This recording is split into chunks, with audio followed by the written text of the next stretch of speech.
Hello everyone, this is Abhishek Singh and today we are going to start our new topic, new chapter which is very important and this is the base of inorganic chemistry and the name of the topic is periodic classification। यदि देखा जाए तो periodic classification जो होता है वो एक तरह से पूरा आपका इनऑर्गेनिक केमिस्ट्री जो है या फिर कहें तो पूरा केमिस्ट्री का एक आपका बेस तैयार करता है, ओवरऑल पूरा जो है पीरियोडिक टेबल के बारे में जानकारी देता है। तो बात यह है कि आखिर क्यों हमें पीरियोडिक टेबल का जरूरत पड़ा, ठीक है, उसके बिना क्या नहीं चल सकता था क्या? तो यदि हम बात करें तो पीरियोडिक टेबल में क्या है, सारे एलिमेंट्स वहां पे रखे गए, ठीक है, जितने भी एलिमेंट्स हैं उसको अरेंज किया गया है और इस प्रकार से अरेंज किया गया है कि उनके सारे प्रॉपर्टीज को स्टडी करने में आसानी हो, ठीक है, बड़े आसानी से उसके प्रॉपर्टीज को हम स्टडी कर सके। क्योंकि 118 एलिमेंट हैं अभी तक जो नोन है, स्टार्टिंग में तो बहुत कम थे, 20, 63, इस तरीके से धीरे धीरे बढ़ते बढ़ते अभी 118 एलिमेंट्स फाइनलाइज है, ठीक है।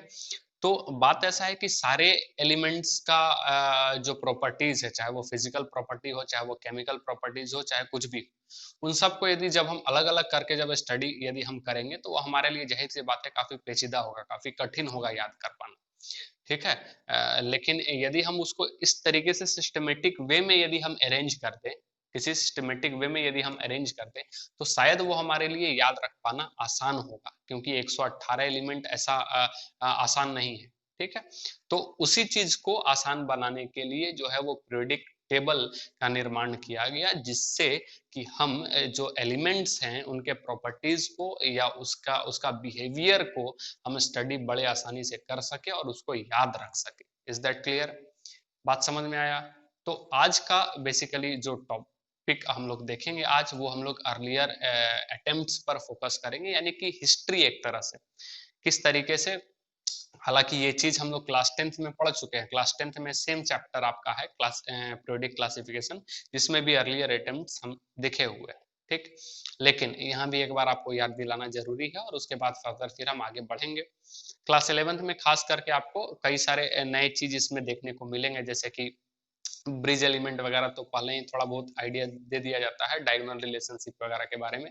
यहाँ पे पीरियोडिक प्रॉपर्टीज खास करके आपको देखने को मिलेगा, ठीक है, पीरियोडिक प्रॉपर्टीज, जिसमें कि जेड इफेक्टिव वगैरह के बारे में हम जानेंगे, इफेक्टिव न्यूक्लियर चार्ज के बारे में जानेंगे, ठीक है, और भी कई सारा छोटे छोटे जो चीज है वो हम यहाँ पे डील करने वाले हैं। तो आइए आज का टॉपिक स्टार्ट करते हैं, periodic classification which is very important and most easy topic भी हम इसको कह सकते हैं, बड़ा ही आसान है और आगे बड़ा मजा आने वाला है, क्योंकि इसके बाद हम लोग केमिकल बॉन्डिंग की जब तरफ हम बढ़ेंगे तो एक तरह से इनऑर्गेनिक का मैक्सिमम पार्ट जो है बॉन्डिंग से तो रिलेटेड है ही, साथ ही साथ स्ट्रक्चर से रिलेटेड जो है, जो एसपीडीएफ ब्लॉक जो हम लोग देखते हैं पीरियोडिक क्लासिफिकेशन में, उन सब का भी प्रॉपर्टीज जो है वो मैक्सिमम हम लोग वहां पे डील कर लेते हैं। केमिकल बॉन्डिंग बहुत ही ज्यादा इंपॉर्टेंट है। यदि हम देखें इनऑर्गेनिक केमिस्ट्री में तो वैसे चैप्टर आपको 11th में कौन कौन सा है, एक तो पीरियोडिक क्लासिफिकेशन है, उसके बाद केमिकल बॉन्डिंग है, ठीक है, केमिकल बॉन्डिंग के बाद आपको हाइड्रोजन मिल जाएगा, ठीक है, एस ब्लॉक मिल जाएगा और पी ब्लॉक का दो जो ग्रुप है वो अपने को स्टडी करना रहता है। लेकिन पीरियोडिक क्लासिफिकेशन के बाद पीरियोडिक क्लासिफिकेशन क्या कर दिया, एक तरह से ओवरऑल आपको सबका आइडिया दे दिया कि हाँ भाई इस पीरियोडिक क्लासिफिकेशन जो अपना पीरियोडिक टेबल है उसमें कौन सा ब्लॉक है, कहाँ पे है, कितने एलिमेंट्स है, कौन कौन से एलिमेंट्स है, उसको कैसे याद रखें, etcetera etcetera etcetera, atomic mass क्या है, एटॉमिक नंबर क्या है, कई सारी चीजें आपको बड़ी आसान तरीके से हम आपको याद करवाएंगे। बहरहाल यदि हम और आगे बढ़े तो केमिकल बॉन्डिंग जो चैप्टर है, केमिकल बॉन्डिंग में आपको इसी से रिलेटेड सारा चीज मिलेगा और काफी एक्सटेंडेड फॉर्म में हम वहां पे और सारी चीजों को स्टडी कर पाते हैं। बॉन्डिंग क्यों बॉन्ड बन रहा है, क्या रीजन है उससे रिलेटेड, कितने टाइप्स के बॉन्ड हैं और क्या क्या थ्योरीज हैं उससे रिलेटेड, वो सारा कुछ हम डील करते हैं।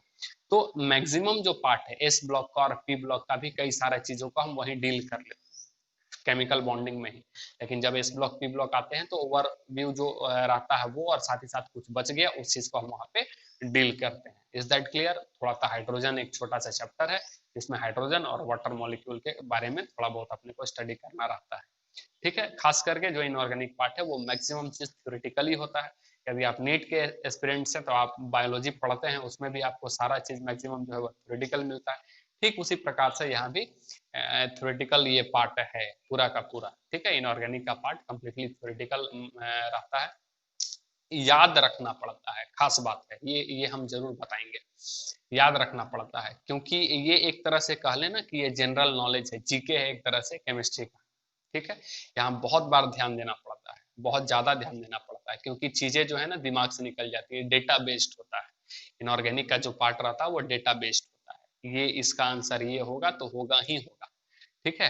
हाँ, कुछ एक्सप्लेनेशन होते हैं, कुछ अपवाद भी होते हैं, कुछ एक्सेप्शंस भी होते हैं, ठीक है। जैसे कि एक्सेप्शंस भी बहुत ज्यादा नहीं मिलेंगे, कहने का मतलब है 118 एलिमेंट है तो हो सकता है कि 20 के बारे में या 18 के बारे में एक्सेप्शंस हो सकते हैं, वो चीज है, ठीक है। उसको भी माइंड सेट करके चलना है कि कुछ एक्सेप्शन पढ़ना है और उसको याद ही रखना है, ठीक है, एकदम दिमाग में डाल करके। और मैक्सिमम से मैक्सिमम चीज आपको यहाँ याद रखना है, डेटा बेस्ड है, पहले ही बोले हैं जनरल नॉलेज है ये पूरा केमिस्ट्री का, तो जितना ज्यादा आप याद रखेंगे, जितना बार रिवीजन करेंगे, जितना बार बार चीजों को पढ़ेंगे, उतना ज्यादा फायदा होने वाला है इनऑर्गेनिक केमिस्ट्री में। तो ये आज से जो हम लोग हैं इनऑर्गेनिक केमिस्ट्री का, ये अपना पहला चैप्टर है, पहला क्लास है पीरियोडिक क्लासिफिकेशन का, periodic classification of periodic table या पीरियोडिक टेबल भी हम कहें। आइए स्टार्ट करते हैं, ठीक है। तो हम लोग क्या देख रहे हैं, पीरियोडिक क्लासिफिकेशन, पीरियोडिक क्लासिफिकेशन, ठीक है, पीरियोडिक क्लासिफिकेशन ये अपना चैप्टर है। बात समझ में आया, छोटा चैप्टर है, बहुत बड़ा नहीं है, लेकिन फिर भी एक एक चीज को हम लिखेंगे, एक एक चीज को यहाँ पे हम डील करते चलेंगे, आपको भी साथ में नोट्स बनाते चलना है, लिखते चलना है, ठीक है। थ्योरेटिकल चीज पहले बता चुके हैं, सारा कुछ थ्योरेटिकल है। इसमें हम ओवरव्यू पहले देख लेंगे कि क्या क्या हम लोग इसमें डील करने वाले हैं, ठीक है। पहले कुछ जेनेसिस है, यानी कि अटेम्प्ट्स हैं, अर्लियर अटेम्प्ट्स, तो क्या क्या अर्लियर अटेम्प्ट्स हैं उस चीज के बारे में हम लोग देखने वाले हैं, ठीक है। जेनेसिस ऑफ पीरियोडिक टेबल, ठीक है, क्या हम लिख रहे हैं हम यहाँ पे, जेनेसिस ऑफ पीरियोडिक टेबल, ठीक है, या फिर हम इसको अर्लियर अटेम्प्ट्स भी कह सकते हैं, ठीक है। तो इसमें अपने को जो देखने को मिलेगा, सबसे पहले जो मुख्य तौर पे भूमिका रहा वो किसका हम लोग पढ़ेंगे, प्रोस्ट का, प्रोस्ट हाइपोथेसिस जिसको हम लोग कहते हैं, ठीक है, प्रोस्ट का साइंटिस्ट का नाम। उसके बाद लेवोजियर, ठीक है, लेवोजियर। उसके बाद डोबेनियर भी है, ठीक है,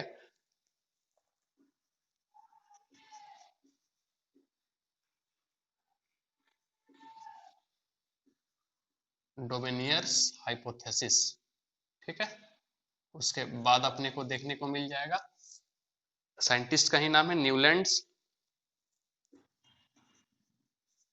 न्यूलैंड्स, ठीक है, लॉथरमेयर, ठीक है, लॉथरमेयर। उसके बाद अपना मेंडलिव्स है, ठीक है, मेंडलिव्स हो गए। उसके बाद यही अपना मेंडलिव्स तक, ठीक है, कहाँ तक देखने को मिलेगा, मेंडलिव्स का।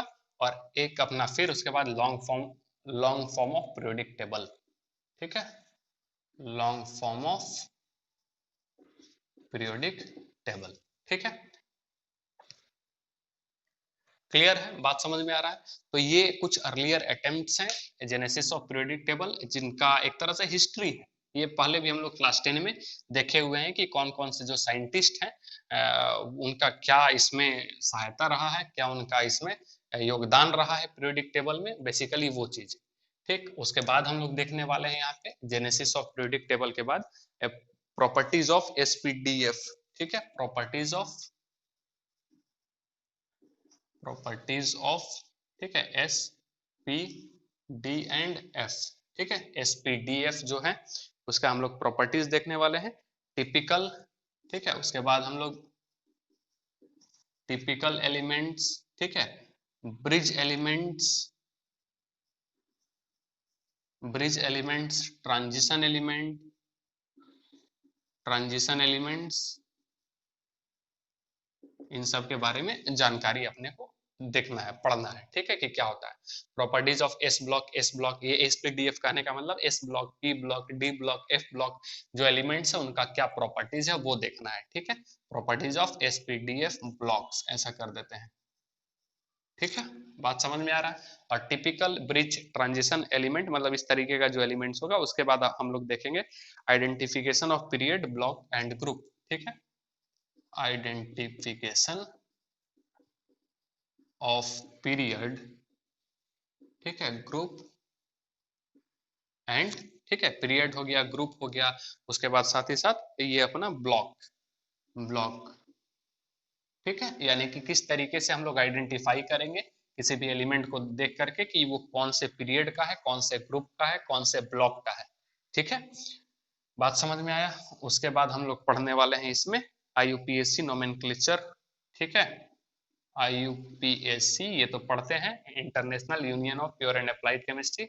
IUPAC nomenclature of, IUPAC nomenclature of, nomenclature of, ठीक है, एलिमेंट, एलिमेंट्स, ठीक है, of atomic number greater than 100, ठीक है, एटॉमिक नंबर जिसका 100 से ज्यादा है उसके बारे में आईयूपीएससी हम लोग, यानी उसका कैसे नाम लिख रहे हैं, बात समझ में आया। Periodicity and reason of periodicity, periodicity and reason of periodicity, ठीक है, पीरियोडिसिटी क्या होता है और उसका रीजन क्या है, पीरियोडिसिटी का रीजन क्या है वो हम लोग देखने वाले हैं। उसके बाद हम लोग देखने वाले हैं पीरियोडिक प्रॉपर्टीज, ठीक है, ये बहुत ही ज्यादा इंपॉर्टेंट है इस चैप्टर में, ठीक, पीरियोडिक प्रॉपर्टीज,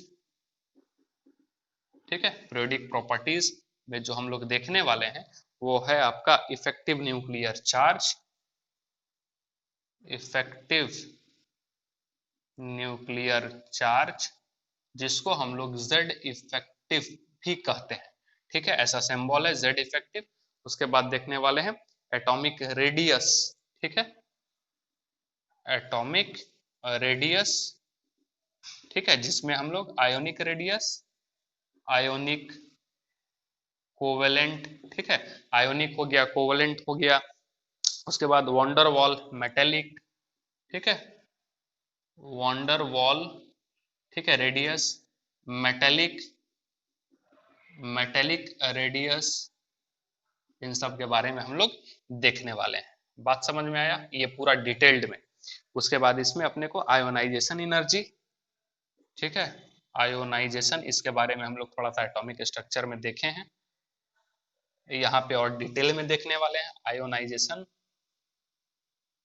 आयोनाइजेशन एनर्जी, ठीक है, आईई। उसके बाद इलेक्ट्रॉन, इलेक्ट्रॉन एफिनिटी, ठीक है, इलेक्ट्रॉन एफिनिटी। और जो लास्ट में हम लोग देखने वाले इस चैप्टर में वो होगा इलेक्ट्रोनेगेटिविटी, ठीक है, इलेक्ट्रोनेगेटिविटी, ये तो बेसिकली ये पूरा ओवरव्यू है आपका चैप्टर का, ठीक है, ओवरव्यू है पूरे चैप्टर का, क्लियर हो रहा है, बात समझ में आ रहा है, ये पूरा ओवरव्यू है चैप्टर का, इस चैप्टर में ये हम लोग देखने वाले हैं।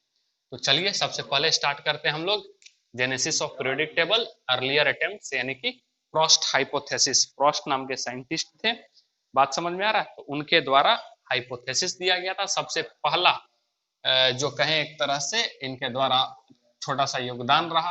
हालांकि धीरे धीरे जैसे जैसे लोग आते गए, बात को अपना रखते गए, हाइपोथेसिस देते गए, वैसे वैसे उनमें क्या आया ना कि ये भी सामने आया जिसको हम लोग लिमिटेशन कहेंगे, डिमेरिट्स कहेंगे, और जिसके कारण फिर वो आगे जो है नहीं हम लोग ले गए, ठीक है, यानी धीरे धीरे उसमें चेंजेज आया, और ऐसा नहीं कहेंगे कि एकदम तुरंत तुरंत आया, उसको टाइम लगा, ठीक है, चेंजेस आने में थोड़ा क्या लगा, टाइम लगा, लेकिन आया, ठीक। और फिर जा करके आज अपने सामने जो है वो मॉडर्न पीरियोडिक टेबल आया हुआ है, बात समझ में आ रहा है। तो सबसे हम लोग पहले देखने वाले हैं प्रोस्ट हाइपोथेसिस, ठीक, प्रोस्ट हाइपोथेसिस, ठीक है, प्रोस्ट नाम के साइंटिस्ट थे, उन्होंने अपना थ्योरी दिया था और उनके अनुसार कोई भी जो एलिमेंट्स हैं वो किससे मिलकर के बना हुआ है, वो मिलकर के बना हुआ हाइड्रोजन से या फिर उसके आइसोटोप से, ठीक है। यही उनका कहना था कि जो कोई भी जो एलिमेंट्स है वो किससे मिलकर के बने हुए हैं, वो मिलकर के बने हुए हैं या तो हाइड्रोजन से, नहीं तो उसके आइसोटोप से। इसी को हम लोग क्या कहेंगे, प्रोस्ट हाइपोथेसिस कहेंगे। अकॉर्डिंग टू हिम, ठीक है, अकॉर्डिंग टू हिम, ठीक, अकॉर्डिंग टू हिम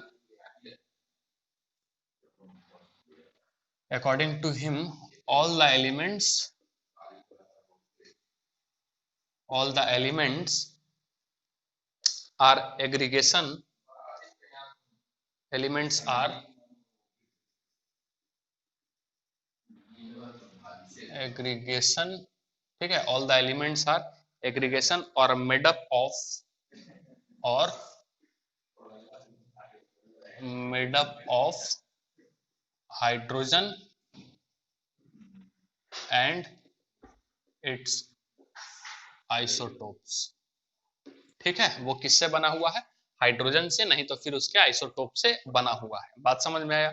जैसे कि यदि हम कहें लिथियम, ठीक है, Li, तो 3 और 7, ठीक, 3 और 7, तो उनके अनुसार ये कैसे बना हुआ था, वो बना हुआ था हाइड्रोजन से, जो कि एटॉमिक नंबर, एटॉमिक मास कितना हो जाएगा 1, एटॉमिक नंबर भी कितना हो जाएगा 1, और साथ ही साथ इन्होंने जोड़ दिया था 2H1 और 3, ठीक है। यानी कि एक तरह से कह सकते हैं कि दो तो हाइड्रोजन का आइसोटोप्स था ट्रिटियम वाला, ठीक है। यानी कि एटॉमिक नंबर 1, एटॉमिक मास कितना, यस 3, तो कितना हो गया, ये 3 2 जा 6 हो गया, और यहां से एक हम ऐड कर लेंगे तो टोटल कितना हो जाएगा, 7 हो जाएगा। यदि एटॉमिक नंबर की बात करें तो 1 इंटू 2 2, और एक यहाँ जोड़ देंगे, टोटल क्या हो जाएगा, 3 हो जाएगा। बात समझ में आया। ये चीज इनका कहना था। कोई भी इस तरीके का एलिमेंट यदि है, कोई भी एलिमेंट जो उस समय तक नोन था, वो कैसे बना हुआ है, या तो हाइड्रोजन से है या फिर हाइड्रोजन के आइसोटोप से मिलकर के बना हुआ। लेकिन ये बात सही भी नहीं था, अभी भी अपने को समझ में आ रहा है ये बात सही नहीं था। तो उस समय के अनुसार जो इनका डिमेरिट्स था वो ये था कि जो एटॉमिक मास होता है वो फ्रैक्शनल होता है, फ्रैक्शनल भी कई सारे एटॉमिक मास जो है वो पाए गए हैं। बात समझ में आ रहा है। तो ये सबसे बड़ी जो थी उनकी डिमेरिट्स थी, जिसके कारण ये जो हाइपोथेसिस था वो कंप्लीटली क्या हो गया, इसका सिग्निफिकेंस खत्म हो गया, ठीक है। तो हम लोग क्या लिख सकते हैं डिमेरिट्स में, atomic mass can be fractional, ठीक है। डिमेरिट्स, डिमेरिट्स जो था वो क्या है इसका, एटॉमिक मास, ठीक है, can be fractional, atomic mass can be fractional, ठीक है। तो ये पहला हाइपोथेसिस आपका क्या हुआ, समाप्त होता है। दूसरा हम लोग पढ़ेंगे लेवोजियर क्लासिफिकेशन, ठीक है, लेवोजियर क्लासिफिकेशन, लेवोजियर्स क्लासिफिकेशन, ठीक है, लेवोजियर क्लासिफिकेशन। और लेवोजियर को फादर ऑफ केमिस्ट्री भी कहा जाता है, ठीक है, फादर ऑफ केमिस्ट्री, ये भी आपको ध्यान में रखना है, लेवोजियर क्लासिफिकेशन। बात समझ में आ रहा है।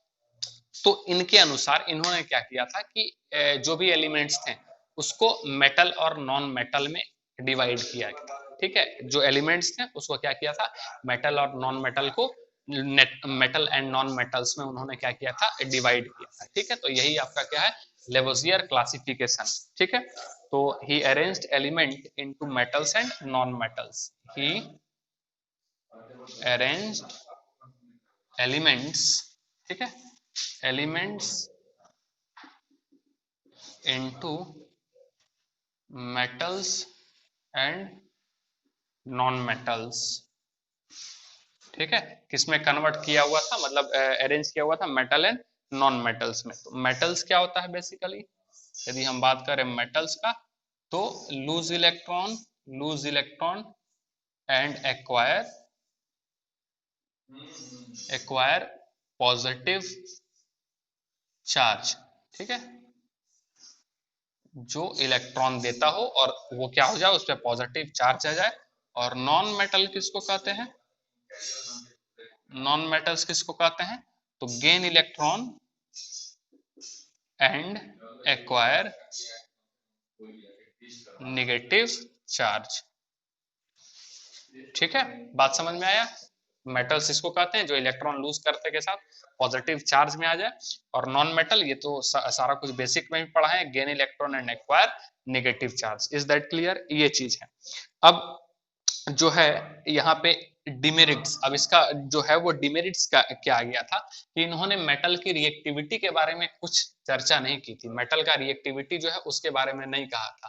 तो डिमेरिट्स, डिमेरिट्स जो है, तो पहला डिमेरिट्स जो है कि मेटल का रिएक्टिविटी, इन्होंने क्या मेटल की रिएक्टिविटी के बारे में नहीं बताया था। तो हम कह सकते हैं कि रिएक्टिविटी ऑफ मेटल, ठीक है, रिएक्टिविटी ऑफ मेटल के बारे में, रिएक्टिविटी ऑफ मेटल्स के बारे में, ठीक है, साथ ही साथ क्वाइनेज मेटल के बारे में। ठीक है, क्वाइनेज मेटल किसको कहते हैं? जो कि सिक्का बनाने में जो मेटल का इस्तेमाल होता है, ठीक है, उसको बोलते हैं क्वाइनेज मेटल। जैसे पुराने जमाने में जो है वो जो क्वाइन का इस्तेमाल करते थे, जैसे कि सोने का सिक्का, चांदी का सिक्का, ठीक है, कॉपर का सिक्का, इस तरीके का सुने होंगे आप कि पुराने जमाने में इस तरीके का सिक्का चलता था। उसको हम लोग जनरली क्या बोलते हैं? क्वाइनेज मेटल के नाम से भी जानते हैं। खास करके चांदी के सिक्के का प्रचलन कुछ ज्यादा ही था, ठीक है, सोने का भी सिक्के का था। तो हम लोग क्या बोले? रिएक्टिविटी ऑफ मेटल्स के बारे में, ठीक है, क्वाइनेज मेटल, इसी में हम कर देते हैं coinage metal, coinage, coinage metals, ठीक है।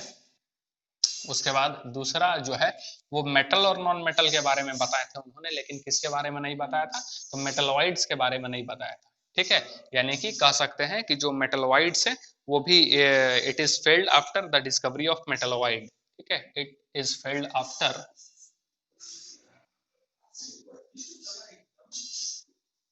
ठीक है, ऐसा लिखते हैं, it failed after discovery of,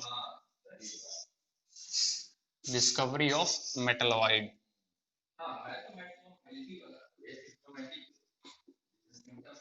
ठीक है। डिस्कवरी ऑफ मेटलॉइड के बाद ये क्या हो गया, इनका पूरा थ्योरी जो था वो फेल हो गया एक तरह से। अब जो हम लोग देखने वाले हैं डोबर्नियर ट्रेड्स के बारे में, ठीक है, क्या है भाई अपना अगला, ठीक है, डोबर नियर ट्रेड, ठीक है,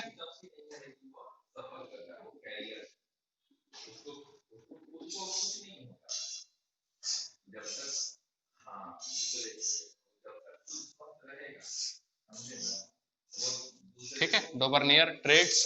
अब बेसिकली इस ट्रेड में है क्या कि हम लोग क्या पढ़े हैं ना कि इसके बारे में पहले भी पढ़ चुके हैं क्लास 10 में भी।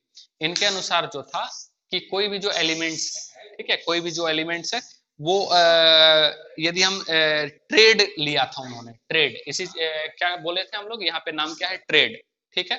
तो ट्रेड जो है बेसिकली क्या होता है ना कि तीन एलिमेंट्स जो हैं उनका ग्रुप को उन्होंने क्या बोला था? ट्रेड बोला था, ठीक है। तीन एलिमेंट के ग्रुप को उन्होंने क्या बोला था? ट्रेड बोला था, ठीक। अब ट्रेड कहने का मतलब क्या है ना कि दो एलिमेंट्स, डोबेनियर ट्रेड्स का मतलब ये था कि उन्होंने तीन एलिमेंट्स का क्या लिया था? ग्रुप लिया था।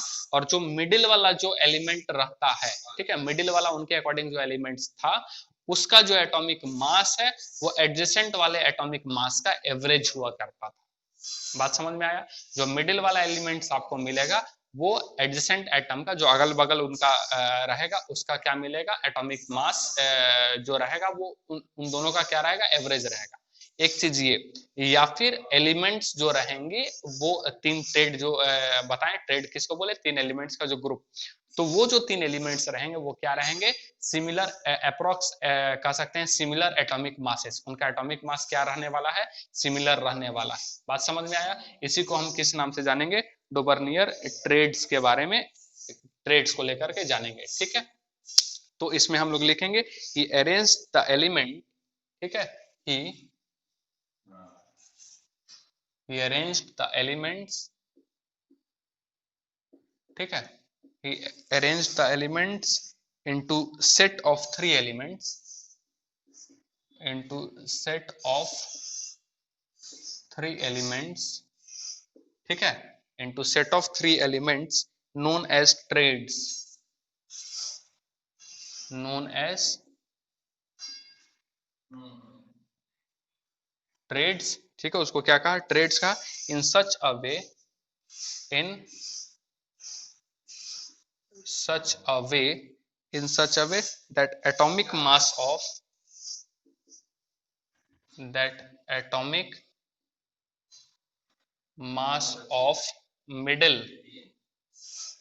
middle elements, ठीक है, मिडिल एलिमेंट्स, ठीक है, is average of other two elements, ठीक है, अदर टू एलिमेंट्स और ऑल द एलिमेंट्स, ठीक है, और all the elements have nearly same atomic mass,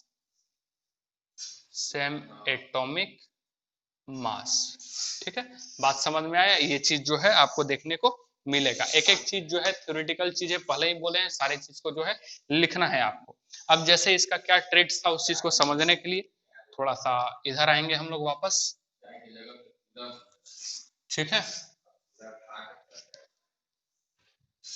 बात समझ में आ रहा है?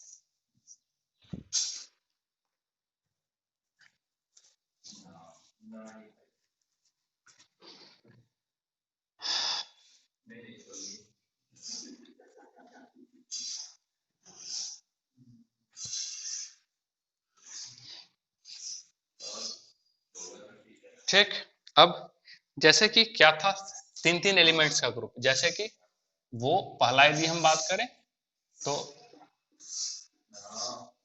ठीक है, लिथियम सोडियम पोटासियम, तो लिथियम का कितना हो जाता है 7, ठीक है, इसका कितना हो जाता है 23 और इसका कितना हो जाता है 39। Is that clear? बात समझ में आपको आ रहा है? अब इन सब को, ठीक है, इन सब को जोड़, अब किसको किसको जोड़ना है, इसको और इसको, ठीक है। यानी कि यदि हम बात करें तो 7 + 39 और डिवाइडेड बाई क्या करते हैं हम लोग 2, ठीक। तो जो आपको आएगा ये कितना आ जाएगा आपका एग्जैक्ट 23 आ जाएगा, एग्जैक्ट 23, और ये वाला 23 किसका है, जस्ट मिडिल वाले का। Is that clear? बात समझ में आ रहा है? उसी तरीके से यदि हम दूसरा जो था वो कौन सा आपका था, ठीक है, कैल्शियम, स्ट्रोंशियम और बेरियम। तो कैल्शियम का कितना हो जाता है 40 हो जाता है, कैल्शियम का कितना 40 हो जाएगा, और उसके बाद स्ट्रोंशियम का आपका 88 और 137, ठीक है, 88 और ये 137 ये हो जाएगा। अब इसका यदि हम लोग इन दोनों का जोड़े, यानी कि 40 + 137 अपॉन क्या हो जाएगा आपका 2, ठीक है। इतना करने के बाद जो आपका आएगा आपका 88.5 आएगा। Is that clear? समझ में आ रहा है? ठीक है।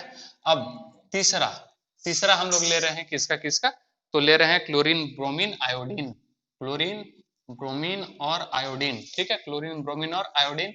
इसका यदि हम करेंगे तो 30 कितना रहता है 35.5 ब्रोमीन का कितना हो जाएगा 80 और इसका हो जाएगा 127। Is that clear? बात समझ में आ रहा है? अब किसका करेंगे, इन दोनों को ऐड करके क्या निकाल देंगे एवरेज, यानी कि 35.5 अब प्लस 127 अपॉन क्या हो जाएगा 2, तो ये जो आएगा अप्रोक्स 81.25, ठीक है, 81.25 ये अप्रोक्स इतना आता है। तो उनके अनुसार यही चीज था, ये भी अप्रोक्स तकरीबन कि जो हम लोग लेंगे वो क्या लेंगे, तीन एलिमेंट का हम लोग ग्रुप ले रहे हैं, और तीन एलिमेंट का जो ग्रुप हम लोग ले रहे हैं उसका एडजेसेंट एटम को एलिमेंट के एटॉमिक मास को ऐड करेंगे और उसका एवरेज निकालेंगे, तो मिडिल वाला जो है वो अप्रोक्स आपको देखने को मिलता है। बात समझ में आया? और इसको याद रखने का तरीका, ठीक है, कि ये तीन जो है वो इस्तेमाल हुआ था, पूछ भी सकता है कि एक ट्रेड इस तरीके से तीन का आपको दे देगा और बोलेगा कि कौन सा डोमिनेट ट्रेड को फॉलो करता है, इस तरीके से, ठीक है। तो वो चीज आपको जो है ध्यान में थोड़ा सा रखना पड़ेगा। बात समझ में आया? तो इसमें हम लोग क्या कर सकते हैं, किस तरीके से SMT लगाएंगे, सस्ता मजबूत और टिकाऊ जो है वो अपना हम लोग लेकर के चलेंगे। लीना के कस्बा में CBI का छापा, ठीक है, क्या बोल रहे हैं हम, लीना के, ठीक है, कस्बा में, ठीक है, लीना के कस्बा में CBI का, ठीक है, छापा। बात समझ में आया? अब ये क्या है Li, लिथियम Na, ठीक है, सोडियम, ठीक है, और यहाँ पे के दैट इज पोटेशियम, लीना के, यहाँ हो गया पहला ट्रेड। कस्बा, तो Ca क्या हो जाएगा, calcium, Sr, S for Sr, और ये Ba क्या हो जाएगा, बेरियम। Is that clear. कस्बा में हिंदी में जो लिखा हुआ उसको यूज नहीं करना है, CBI, क्लोरीन, ब्रोमीन और आयोडीन। बात समझ में आया। तो इससे आपको जो है वो कंप्लीट जो 9 है आपको ध्यान में रहेंगे। ठीक है, लीना के कस्बा में CBI का छापा। Is that clear. और भी इसमें कुछ एलिमेंट्स थे जैसे कि बेरिलियम, मैग्नीशियम, कैल्शियम, और भी कुछ हैं वो भी हम बता देते हैं। बेरिलियम, मैग्नीशियम, कैल्शियम, ठीक है, इसको भी ध्यान में आपको रखना है। ये 4 हो जाएगा, 24 हो जाएगा, और ये 40। ठीक है, ये चीज ध्यान में रखेंगे। और भी एलिमेंट्स है, पोटासियम, AsSb, ठीक है, सॉरी फास्फोरस, AsSb, साथ ही साथ जो है और भी एलिमेंट्स है SSET, ठीक है, SSET, ठीक है, सल्फर, सेलेनियम और टेलुरियम, ये चीज है। तो ये एलिमेंट्स भी इसी तरीके से हैं। थोड़ा बहुत अप्रोक्स जो है, थोड़ा सा ज्यादा जो है वो देखने को फिर हायर एलिमेंट्स में मिलता गया। और ये तो क्या हो गया, वैसे एलिमेंट्स हैं जिनका एडजेसेंट वाले को ऐड करने पे क्या मिल जाए आपको, मिडिल वाला का आपका एटॉमिक मास जो है वो आपको मिलता है। लेकिन साथ ही साथ हम क्या बोले थे, और all the elements having nearly same atomic mass, वैसे भी एलिमेंट्स मिले जिनका एटॉमिक मास क्या था, तकरीबन तकरीबन बराबर था। तो वो वाले एलिमेंट्स के बारे में अब हम देख रहे हैं। ठीक है, वो वाले एलिमेंट्स के बारे में अब हम देख रहे हैं। तो इसमें वो एलिमेंट्स है FeCO(Ni), ठीक है, FeCO(Ni), ठीक है, FeCO(Ni), ये उसके बाद आपको देखने को मिलेंगे RuRHPD, RuRHPD, ठीक है, और ये आपको एक और है दैट इज OSIRPT, OSIRPT, ये आपको इस तरीके से देखने को मिलेंगे। बात समझ में आ रहा है। और इसका क्या है, अप्रॉक्स सेम एटॉमिक मास, ठीक है, approx same atomic mass. Is that clear. Approx same atomic mass, तो यही है आपका डोबर्नियर ट्रेड्स। ठीक, तो ये चीज थोड़ा ध्यान में रखेंगे। इसका डिमेरिट्स का यदि हम बात करें, ठीक है, डिमेरिट्स का यदि हम बात करें,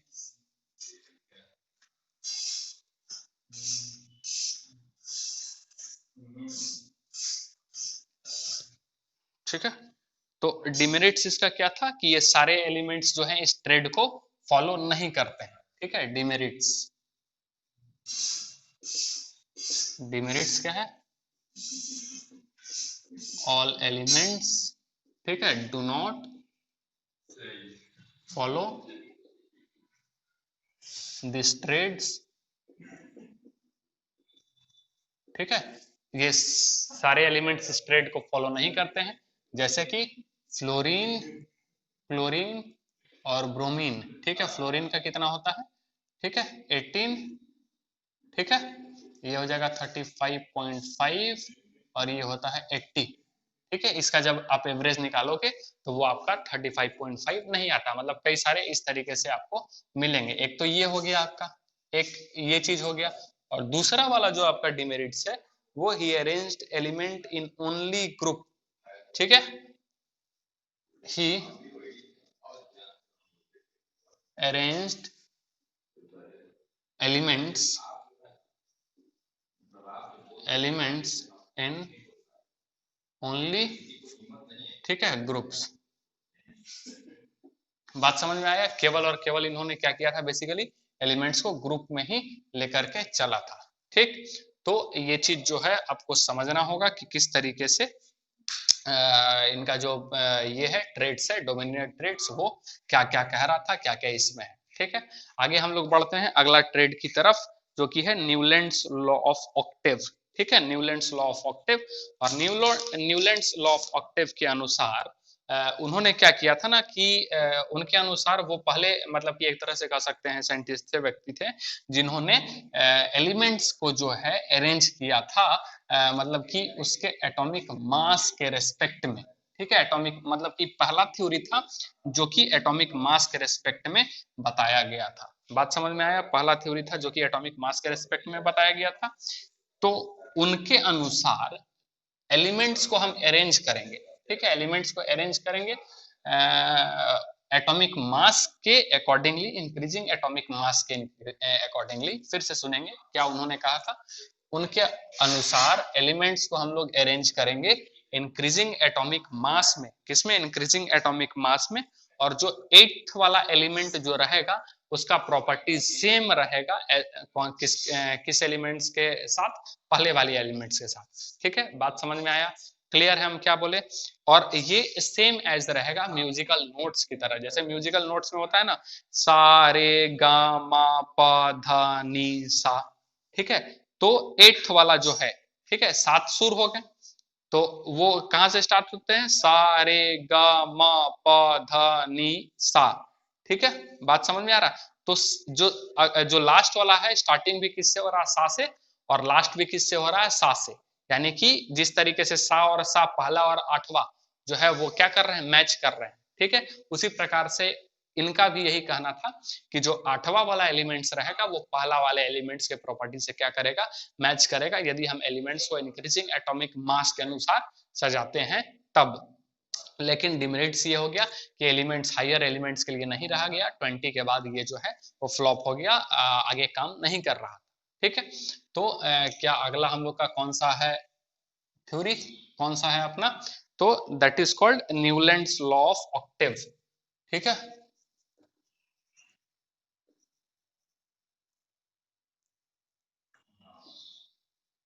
न्यूलैंड्स लॉ ऑफ ऑक्टेव। ठीक है, तो इनके अनुसार क्या बोले थे? He was the first scientist, ठीक है, he was the first scientist, ठीक है,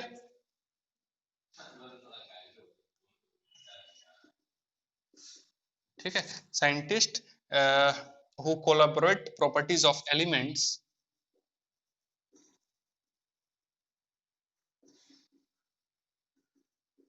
properties of elements, ठीक है, with atomic mass, atomic mass, is that clear? उसके बाद हम इसमें लिख सकते हैं according to him, according to him, according to him, if elements are arranged in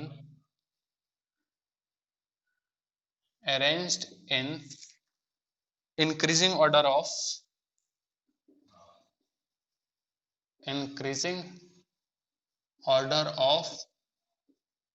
their atomic mass,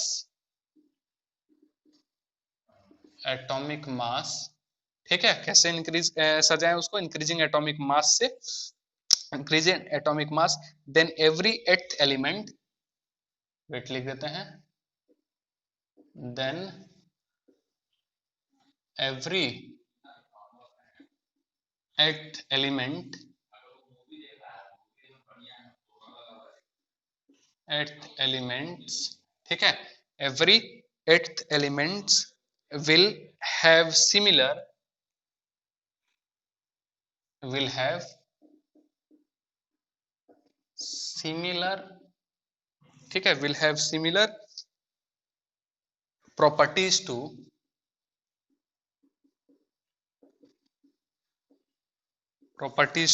first element, ठीक है, first element, just like musical notes, ठीक है, जस्ट लाइक म्यूजिकल नोट, ठीक है, जिस तरीके से म्यूजिकल नोट्स जो रहता है वो दिया हुआ रहता है उस तरीके से, ठीक है। जैसे कि यहाँ पे हम लोग देखते हैं सा रे गा मा पा, ठीक है, धा, ठीक है, नी सा। तो ये देखेंगे, ये वाला जो है फर्स्ट 2 3 4 5th 6th 7 और 8th वाला और पहला वाला जो क्या है वो आपस में सेम है, ठीक है। यानी कि हम कहें तो 7 तक, 7th तक, और 8th वाला फिर यही वाला आ जाएगा, दैट इज सा। बात समझ में आ रहा है? क्लियर है हम क्या बोल रहे हैं? तो इसमें देखेंगे क्या क्या है, जैसे कि लिथियम, ठीक है, लिथियम ये आपका गया कैसे था, इंक्रीजिंग एटॉमिक मास के तरफ से, ठीक है, तो लिथियम, उसके बाद क्या आ जाएगा, बेरिलियम, ठीक है, ये लिथियम, बेरिलियम, बोरोन, ठीक है, और जस्ट इसके नीचे, लिथियम के नीचे कौन सा आ जाएगा आपका, सोडियम वाला पार्ट, ठीक है, सोडियम,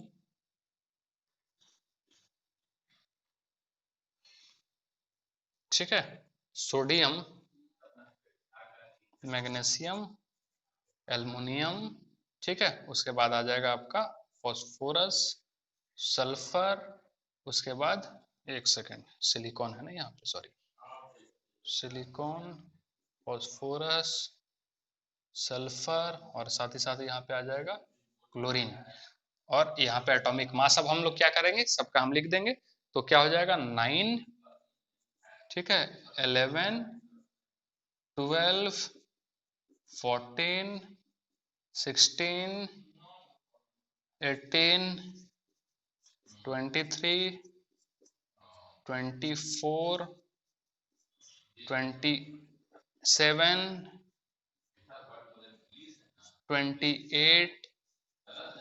31, 32, 35.5। बात समझ में आया? ये चीज आपको देखने को मिल रहा है, ठीक है, क्लियर है? लेकिन अच्छा, क्लोरीन, उसके बाद फिर कौन सा था, यहाँ पे पोटेशियम की, इसका 39, और ये आ जाएगा कैल्शियम, दैट इज 40, ठीक है, कैल्शियम दैट इज 40, और इसके बाद यदि हम हायर एलिमेंट्स में जाते थे तो ये जो है कंप्लीटली क्या हो जाता था, लॉस्ट हो जाता था आगे, यानी कि इसका प्रॉपर्टी जो है सेम नहीं।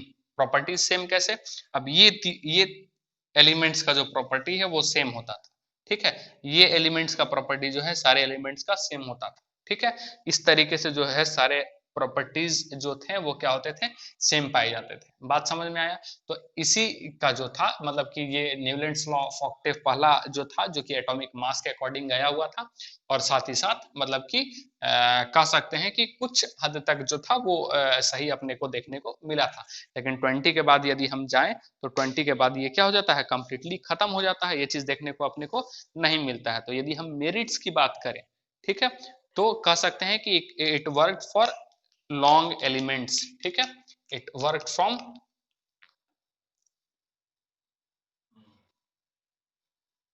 ठीक है, तो मेरिट्स की यदि हम बात करें तो क्या बोल सकते हैं, it work from for a large element, यानी कि पहली बार ऐसा हुआ था कि इतने लंबे कह सकते हैं एलिमेंट्स के साथ, इतना ज्यादा एलिमेंट्स के साथ जो है वो सक्सेसफुल हुआ था। तो इनके लिए जो उस समय के लिए जो मेरिट्स था वो ये था, ठीक है, कि it work for large elements, ठीक है। लेकिन दूसरी तरफ यदि हम डीमेरिट्स चले जाएं, ठीक है, डीमेरिट्स यदि हम चले जाएं तो क्या हो जाएगा कि ये आफ्टर 20, या फिर कह सकते हैं कि आफ्टर कैल्शियम जो था ये आपका काम नहीं करता था, ठीक है, बात समझ में आया? तो it work well only for lighter elements, ठीक है, इट वर्क्स वेल ओनली, पहला इसमें हम क्या लिखेंगे, इट वर्क्स वेल, ठीक है, ओनली फॉर, ठीक है, ओनली फॉर लाइटर एलिमेंट्स, ठीक है, एलिमेंट्स अप टू कैल्शियम, ठीक है, अप टू कैल्शियम। एक तो ये हो जा रहा है, और दूसरा वाला जो है आपको देखने को मिलेगा इनर्ट गैसेस के बारे में, ठीक है, इनर्ट गैसेस, इनर्ट गैस, क्योंकि उस समय तक इनर्ट गैस आया नहीं था, तो इनर्ट गैस के बारे में यहाँ पे फ्लोरीन के बाद यदि होता तो कौन सा हो जाता, नियोन, ठीक है, और क्लोरीन के बाद क्या हो जाता, आर्गन। बात समझ में आ रहा है? तो ये नियोन और आर्गन जो यहाँ पे नहीं नजर आ रहा है, यदि हम उसको भी इंक्लूड करते हैं इसमें तो यहाँ पे नियोन आ जाता, ठीक है, और यहाँ पे क्या आ जाता आपका, आगे चलते तो यहाँ पे आर्गन आपका आ जाता, तो और ये पूरा बिगड़ जाता। बात समझ में आ रहा है वो चीज। तो यहाँ इनर्ट गैस का भी खेल थोड़ा सा है, जो कि उस समय था ही नहीं, तो हम कह सकते हैं कि ये भी इनका एक तरह से डिमेरिट में शामिल हो रहा था। बात समझे आप लोग? ठीक है, आगे अब हम लोग अगला जो है वो देखने वाले हैं थ्योरी, इसको लेकर के।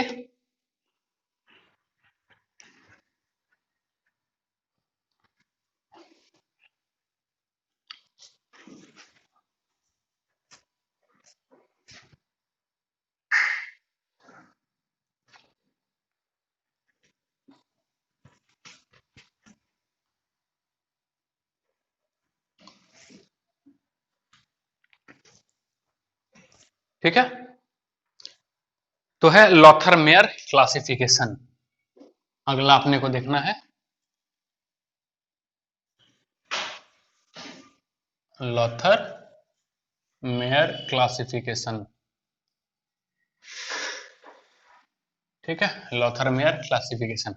तो बेसिकली इन्होंने जो था ये क्या किए थे, ये एटॉमिक वॉल्यूम के रेस्पेक्ट में एक ग्राफ को प्लॉट किए थे, एटॉमिक वॉल्यूम के रेस्पेक्ट में, जो कि एक फिजिकल प्रॉपर्टीज आ जाता है किसी भी एलिमेंट का। तो पहली बार जो था वो एक तो पहली बार जो पीरियोडिक क्लासिफिकेशन जो हम लोग देख रहे हैं उसमें जो सारे साइंटिस्ट लगे हुए थे उसमें पहली बार जो है वो ग्राफ कॉन्सेप्ट आया था, जो कि लॉथर मेयर लेकर के आए थे। उन्होंने ही एक ग्राफ प्लॉट किया था। कैसे? तो एटॉमिक वॉल्यूम के रेस्पेक्ट में, किसके रेस्पेक्ट में? एटॉमिक वॉल्यूम के रेस्पेक्ट में। और एटॉमिक वॉल्यूम इसको कहां से मिला था? जो है तो जाहिर सी बात है हम लोग क्या निकालते हैं, डेंसिटी इज इक्वल टू क्या हो जाता है अपना, D is equal to M upon V. ठीक है, तो इन्होंने क्या किया था कि वी इज इक्वल टू फिर क्या हो जाएगा, एम अपॉन डी, यानी कि मास को जो है वो डिवाइड किया था जो एटम का, एलिमेंट का जो मास था एटम का, उसको डिवाइड किया था डेंसिटी से, जिससे उनको क्या मिला था, वॉल्यूम मिला था। ठीक है, जिससे उनको क्या मिलता गया था, वॉल्यूम मिलता गया था। और उसी वॉल्यूम के रेस्पेक्ट में, एटॉमिक वॉल्यूम के रेस्पेक्ट में उन्होंने एक ग्राफ प्लॉट किया था, और उस ग्राफ को प्लॉट करने के बाद फॉलोइंग ऑब्जर्वेशन उन्होंने पाया। ठीक है, कि एटॉमिक वॉल्यूम को जब हम देख रहे हैं उसके रेस्पेक्ट में जब हम ग्राफ प्लॉट कर रहे हैं, तो जैसे जैसे इंक्रीज करते जा रहा है, एटॉमिक वॉल्यूम इंक्रीज करते जा रहा है, या जैसे जैसे हम कह सकते हैं कि एक तरह से हायर एलिमेंट्स की तरफ बढ़ते जा रहे हैं। ठीक है, कैसे बढ़ते जा रहे हैं, हायर एलिमेंट्स की तरफ बढ़ते जा रहे हैं, तो ग्राफ में क्या क्या चेंजेस आ रहा है। ठीक है, वो चीज इन्होंने बताया था लॉथर मेयर क्लासिफिकेशन में, जानना है तो देखेंगे इसमें। ठीक है, तो क्या हम लिखेंगे, ही डिटरमाइंड एटॉमिक वॉल्यूम। ठीक, he determined atomic volume, determined atomic volume. ठीक है, atomic volume of elements by dividing, ठीक है, बाय डिवाइडिंग देयर एटॉमिक, ठीक है, mass with with density of element elements in solid state. ठीक है, ये भी ध्यान में रखना है, किस स्टेट में किया था, सॉलिड स्टेट। ठीक है, is that clear, solid state. तो ग्राफ उनका जो था कुछ इस प्रकार से देखने को मिला था। क्या ग्राफ देखने को मिला था, ये ध्यान देंगे। ये कैसे कैसे गया था, एटॉमिक वॉल्यूम, ठीक है, और साथ ही साथ एटॉमिक मास। ठीक है, हायर एलिमेंट की तरफ बढ़ते गए थे, एटॉमिक मास को बढ़ाते गए थे, और एटॉमिक वॉल्यूम के रिस्पेक्ट में, यानी कि एटॉमिक वॉल्यूम और एटॉमिक मास के रिस्पेक्ट में ग्राफ उन्होंने खींचा था, जो कि इस तरीके से नजर आया था, देखने को मिला था। ठीक है, इस तरीके से देखने को मिला था, और आगे बढ़ते जाएंगे और होते जाएगा। ठीक है, बात समझ में आ रहा है। तो जो सबसे पीक पोजीशन पे, ठीक है, जो सबसे पीक पोजीशन पे जो था वो अल्कली मेटल्स मिले थे। कौन सा मेटल्स मिला था, अल्कली मेटल्स, यानी कि, और ये पहाड़ी धीरे धीरे क्या होते जा रहा था, बढ़ता जा रहा था। हालांकि एक्चुअल ये नहीं है, एक्चुअल में बहुत इस तरीके से आपको देखने को मिलेगा, इस तरीके से। ठीक है, और बढ़ता हुआ, मतलब कि काफी अजीब सा कॉम्प्लेक्स सा ग्राफ आपको देखने को मिलता है। ठीक है, ये तो हम एक जनरल वे में आपको बना करके दिखा रहे हैं। बात समझ में आया? तो क्या जो पीक पे था वो क्या है, अल्कली मेटल्स आपको देखने को मिल रहे थे। ठीक है, यानी कि एक तरह से कह दे तो लिथियम हो गया, ठीक है, सोडियम हो गया, ठीक, Na पोटासियम हो गया, ठीक, ये हम लिख दे रहे हैं। और यदि हम डाउन द जा रहे थे, ठीक है, या कह सकते हैं हम लोग डिसेंडिंग ऑर्डर में जब हम लोग जा रहे थे, तो वहां पे जो अल्कलाइन अर्थ मेटल है डिसेंडिंग ऑर्डर में, ठीक है, डिसेंडिंग ऑर्डर में क्या मिल रहा था, अल्कलाइन अर्थ मेटल, यानी कि हम यहाँ क्या लिख देंगे, बी, ठीक है। और असेंडिंग ऑर्डर में जब हम लोग जा रहे थे, तो वहां पे आपको जो नोबल गैसेस थे, सॉरी हेलोजन फैमिली के मेंबर थे, वो मिल रहे थे, यहाँ पे हम फ्लोरीन लिखते रहे। बात समझ में आया। पीक पे कौन मिल रहा था, पीक पे अल्कली मेटल्स, डिसेंडिंग में जब जा रहे थे कौन मिल रहा था, अल्कलाइन अर्थ मेटल, ठीक है। और असेंडिंग पोजीशन पे जा रहे थे तब कौन सा मिल रहा था, halogen family. Is that clear, ठीक। तो यहाँ पे भी क्या आ जाएगा, यहाँ पे क्या हो गया था, बेरिलियम हो गया है। उसके बाद फिर इस पॉइंट पे एक हम लेकर के चलेंगे, एक इस पॉइंट पे लेकर के चलेंगे, एक इस पॉइंट पे लेकर के चलेंगे, ठीक है। तो ये क्या हो गया आपका, यहाँ पे मैग्नीशियम हो गया, ठीक है। और यहाँ पे क्या हो जाएगा आपका, जस्ट यहाँ पे नोबल गैस, यानी कि यहाँ पे क्या हो जाएगा, क्लोरीन हो जाएगा, और यहाँ पे क्या हो जाएगा, कैल्शियम हो जाएगा, ठीक है। और जो डाउन वाला जो पार्ट था, यानी कि ये वाला पार्ट, ये वाला पार्ट, ये वाला, ठीक है, ये वाला जो सबसे नीचे वाला जो था, वहां पे मेटलॉइड और ट्रांजिशन एलिमेंट्स मिल रहे थे। क्या मिल रहे थे, metalloids, metalloids and transition elements जो है वो दिख रहे थे। बात समझ में आया। बेसिकली यही जो है पूरे ग्राफ में आपको नजर आ रहा है, ठीक। यही आपका ग्राफ था लोथरमेयर का। क्या किया था उन्होंने, एटॉमिक वॉल्यूम ऑफ एलिमेंट को मतलब कि by dividing, he determined the atomic volume by dividing atomic mass with density of element in the solid state। और जो ग्राफ है वो किसके किसके रेस्पेक्ट में, यानी कि वर्सेस में atomic volume and atomic mass, जो सबसे ऊपर मिलेगा वो क्या मिलेगा, पीक पोजीशन पे अल्कली मेटल। डिसेंडिंग यदि हम जाएंगे तो क्या मिलेगा आपको, alkaline earth metal. Ascending position पे जाएंगे तो क्या अपने को देखने को मिल रहा था, यस, हेलोजन फैमिली। और यदि हम एकदम डाउन में यदि हम देखेंगे तो मेटलॉइड्स और ट्रांजिशन एलिमेंट मिल रहा था। ये ग्राफ जैसे जैसे हायर एलिमेंट्स की तरफ बढ़ता जा रहा था, वैसा वैसा कॉम्प्लेक्स होते जा रहा था, उतना जटिल होते जा रहा था, ठीक है। यानी कि उसको याद रख पाना एक तरह से कहें तो काफी परेशान हो रहा था, परेशानी हो रहा था। तो इसका ऑब्जर्व क्या ऑब्जर्व किया गया था, वो हम लिख रहे हैं एक तरह से ऑब्जर्वेशन, ठीक है। क्या ऑब्जर्व किया गया था, तो पहला है एलिमेंट्स हैविंग सिमिलर प्रॉपर्टीज, ठीक है, elements, elements having similar properties, ठीक है, elements having similar properties occupy similar position, occupies, ठीक है, similar position in the graph, ठीक है। यानी ग्राफ पे जो सिमिलर प्रॉपर्टी, जैसे पीक पे, तो पीक पे सारा कौन मिला, अल्कली मेटल्स, और सबका प्रॉपर्टी क्या है, सेम, ठीक है। इस पोजीशन पे बेरिलियम, ठीक है। तो उसके बाद कौन सा आ रहा, मैग्नीशियम, उसके बाद कैल्शियम। तो ये सारा का प्रॉपर्टी क्या हो रहा है, सेम पे। अब ऊपर चढ़ते वक्त फ्लोरीन, क्लोरीन, आगे ब्रोमीन मिलेगा, तो इनका सारा प्रॉपर्टी क्या हुआ, एक जैसा मिल रहा था। दूसरा, दूसरा अल्कली मेटल्स, ठीक है, alkali metals, alkali metals occupy, ठीक है, occupy top of the, occupy in the, sorry, top position of the curve, pi top position, ठीक है, ऑफ द कर्व, ठीक है। तीसरा जो है alkaline metal, alkaline earth metal, alkaline earth metal, ठीक है। जो अल्कलाइन अर्थ मेटल थे वो कहाँ थे, डिक्रीजिंग ऑर्डर में, तो occupies in the decreasing position of the curve,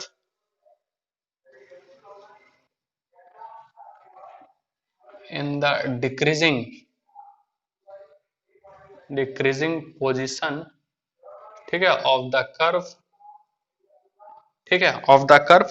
और यदि हम बात करें हेलोजन्स, ठीक है, ऐसा लिख दो, डिसेंडिंग लिख देते हैं,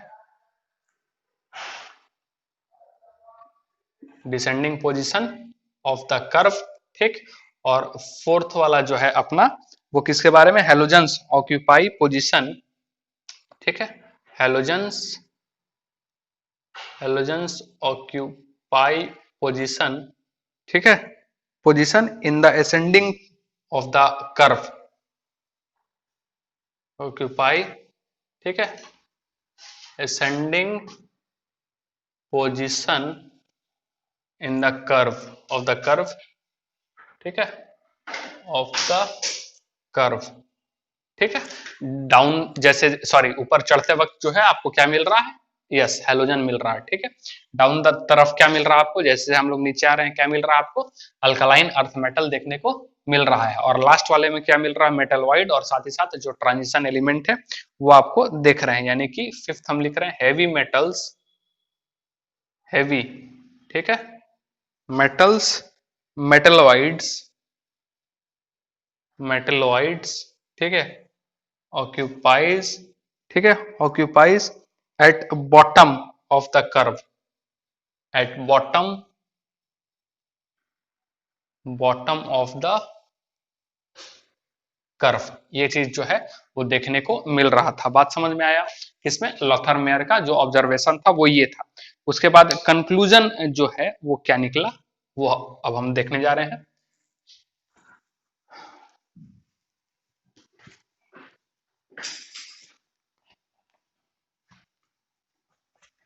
ठीक है, कंक्लूजन क्या निकल रहा है इसका,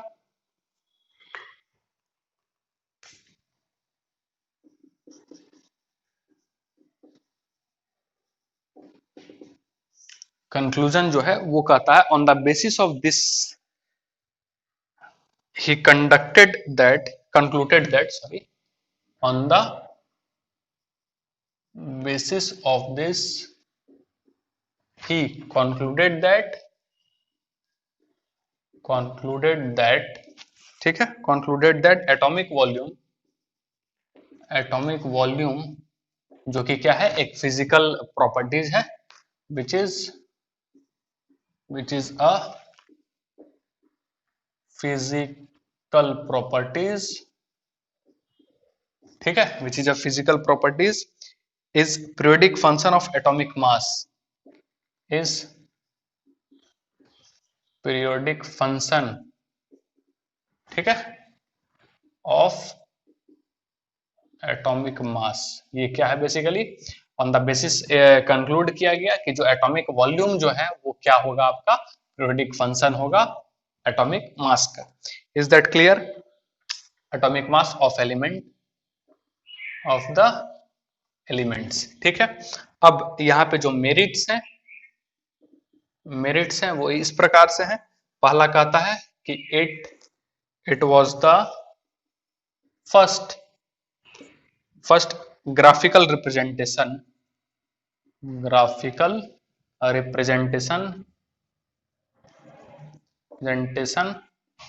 ऑफ एलिमेंट्स, ठीक है, ये पहला ग्राफिकल रिप्रेजेंटेशन था एलिमेंट्स के बारे में। और डिमेरिट्स यदि हम बात करें, डिमेरिट्स का यदि हम बात करें तो इसमें पहला डिमेरिट जो कहता है, ठीक है, lakhs of practical utility, practical कहने का मतलब है कि प्रैक्टिकल यदि हम बात करें इस पूरे ग्राफ को याद रखना, ठीक है, उसको प्रैक्टिकल किस तरीके से हम लोग उसका एप्लीकेशन अपने पास जो रहेगा वो बहुत ज्यादा जो था वो कम था, ठीक है, क्योंकि उतना हायर एलिमेंट जैसे जैसे आते आ रहे थे ग्राफ जो है और कॉम्प्लिकेटेड हो पा रहा था, तो वो प्रैक्टिकली वो ध्यान में रख पाना या फिर यूज में ला पाना वो काफी मुश्किल था। तो ये चीज पहला डिमेरिट हो गया इसका। दूसरा डिमेरिट जो है वो डिफरेंट कर्व, ठीक है, for different physical properties, different curve for different physical properties, ठीक है, फिजिकल प्रॉपर्टीज का मेल्टिंग पॉइंट हो गया, बॉइलिंग पॉइंट हो गया, डेंसिटी हो गया, वॉल्यूम हो गया, तो ये सारे क्या हो गया, फिजिकल प्रॉपर्टीज हो गया। तो ये किसको लेकर के चले थे, किसके रेस्पेक्ट में लेकर के चले थे, एटॉमिक वॉल्यूम के रेस्पेक्ट में लेकर के चले थे। लेकिन एटॉमिक वॉल्यूम को छोड़ करके यदि हम कुछ और फिजिकल प्रॉपर्टी को लेते थे तो उसका जो है ग्राफ जो है वो डिफरेंट आने लग रहा था, ठीक है, क्योंकि वो डिफरेंट होगा, जाहिर सी बात है। तो एक ये भी जो है एक इनका डिमेरिट्स में आ गया कि डिफरेंट कर्व मिल रहा था डिफरेंट फिजिकल प्रॉपर्टी के साथ, यानी एटॉमिक वॉल्यूम को छोड़कर कुछ और यदि हम ले ले फिजिकल प्रॉपर्टीज तो उसके साथ जो है वो ग्राफ आपको दूसरा देखने को मिल रहा था। Is that clear. और तीसरा और आखिरी वो पॉइंट है, for larger element curve becomes confusing. ठीक है, फॉर लार्जर एलिमेंट्स, ठीक है, ऐसा हायर एलिमेंट्स लिख देते हैं,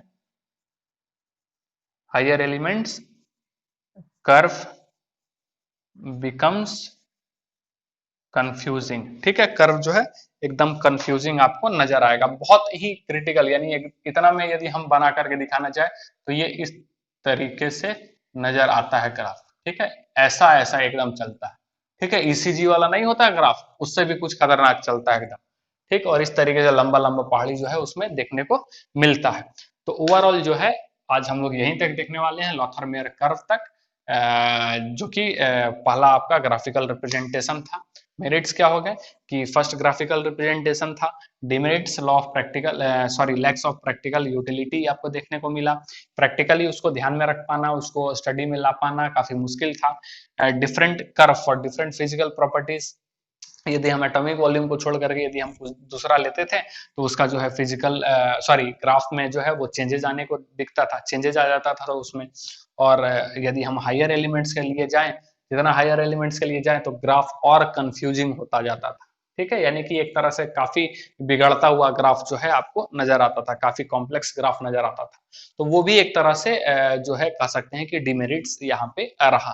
ठीक, तो पूरा थ्योरी चीज है, हम पहले ही बताए हैं, लिखना है सारे पॉइंट्स को ध्यान में रखना है, एक एक पॉइंट्स हम आपको लिखाएंगे भी, एक एक चीज लिखवाएंगे, एक एक पॉइंट्स लिखवाएंगे, उसको मेंशन करना है। ठीक है, नोट्स अच्छे से बनाना है और उसको ध्यान में रखना है, रिवाइज बार बार करना है, हर एक दिन का रिवाइज उसी दिन करना है, उस दिन तो पढ़ना ही है, फिर बाद में आपको बार बार रिपीट भी करना, और पुराना जो चैप्टर पढ़ चुके हैं उसको भी ध्यान में रखना है। ठीक है, तो चलिए अगले क्लास में हम लोग फिर से मिलते हैं आगे कंटिन्यू करते हुए। Thank you so much.